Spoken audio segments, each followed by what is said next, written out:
of the 17th and 18th centuries, when the Mediterranean was a chessboard of empires, merchants, corsairs and pirates, one ship ruled the waves with unmatched speed and cunning. Sleek, fast, elusive. Its name? The Chebec.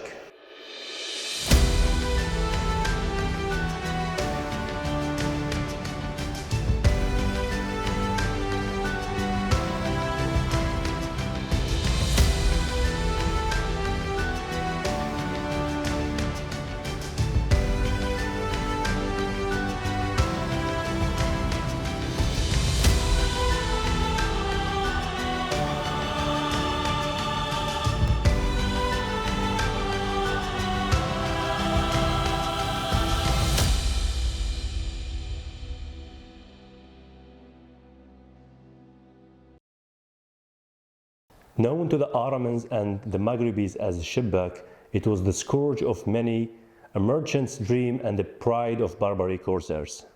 But this is not just a story of sails and cannons. This is a story of how North Africa, especially Algiers, crafted a naval weapon that turned the Mediterranean into a privateer's paradise. The Chebec was born of necessity. The Corsairs of the Regency of Algiers, semi-autonomous under the Ottoman umbrella, needed a vessel that could strike hard and disappear faster. Drawing from the long legacy of the Mediterranean galleys, the Chebec evolved into something unique, a hybrid warship, long and narrow like a galley, but with agility of a modern sailing vessel. Many historians suggest that the transformation occurred in the 17th century in North Africa. Some even argue that the very first keel of a Chebec may have been laid right in Algerian shipyards. The most detailed plan we have comes from 1768, when Swedish naval architect Frederick Henri de Chapman documented a 28-gun Algerian Chebec. According to these drawings, this ship measured 38.7 meters in length, 7.68 meters across, and had a draught of just 2.8 meters. It carried 28 cannons, 30 musketoons, and 18 oars, 9 on each side. With this mix of firepower and mobility, the Chebec was finely tuned predator, built not for naval line battles, but for swift, deadly commerce raiding. This was the age of la guerre de course, a form of irregular naval warfare built on surprise, speed, and dominance. Corsair captains, known as rias, operated outside traditional naval formations.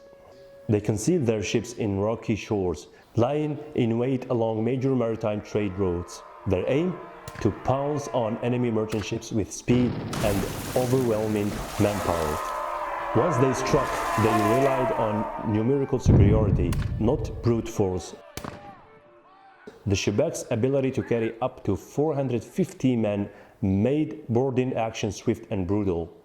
The guns aboard the Chebec were chosen with care. Too large and the narrow hull would become unstable, but the smaller caliber guns from 6-pounders to 12-pounders were perfect for softening up merchantmen.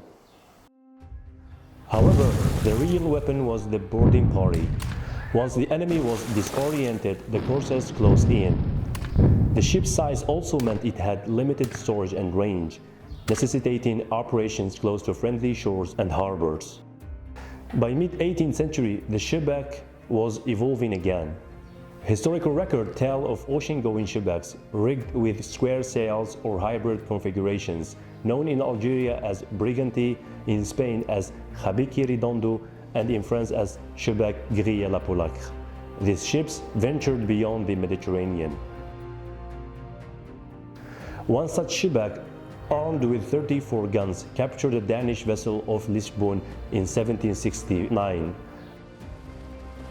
Another joint detachment of Algerian ships in 1812 setting sail for the Atlantic to hunt European and American ships.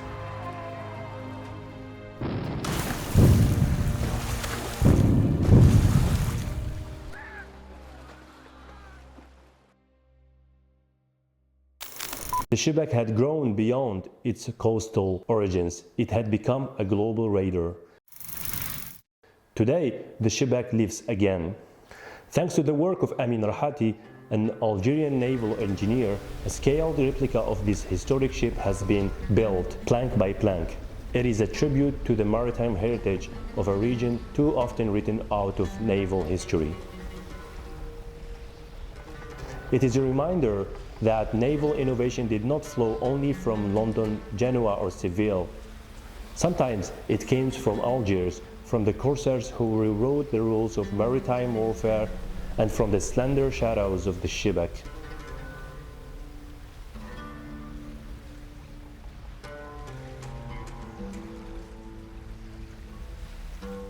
The Chebec was more than a ship.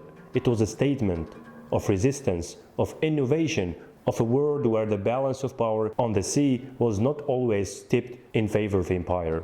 It was in every sense the Corsairs' favorite raider.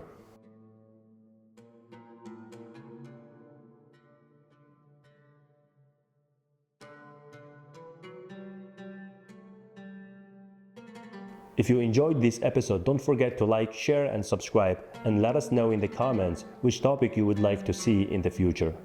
Thank you and Assalamu alaikum.